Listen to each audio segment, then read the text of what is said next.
সমকালীন শিক্ষা চ্যানেলে সকল ছাত্রছাত্রীদের স্বাগত। আজকে কলকাতা বিশ্ববিদ্যালয়ের ফার্স্ট সেমিস্টারের CBSE paper constitutional values and fundamental ডিউটিসের 2023 সালের প্রশ্নপত্র নিয়ে আলোচনা করব। মোট 50 নম্বর লেখা পরীক্ষা হয়েছিল, তার মধ্যে দুটি 25 নম্বরের প্রশ্ন লিখতে হয়েছে। মডিউল 1 থেকে দুটি 25 নম্বরের প্রশ্ন এসেছিল, যে কোনো একটি লিখতে হয়েছে।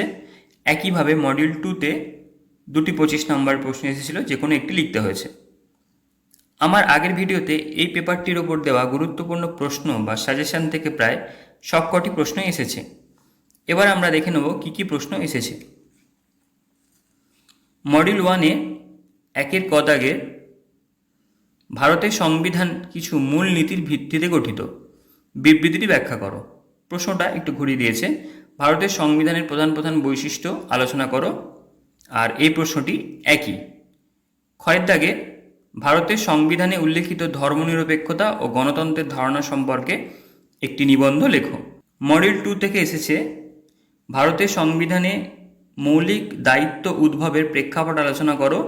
এ প্রসঙ্গে মৌলিক দায়িত্বের মূল্য ও তাৎপর্য বিশ্লেষণ করো। খ দাগে এসেছে, ভারতের সংবিধানে 51A ধারাটির উপর একটি নিবন্ধ লেখো। তোমরা যারা ইংলিশ ভার্সান আছো তারা প্রশ্নগুলো একবার দেখে নিও।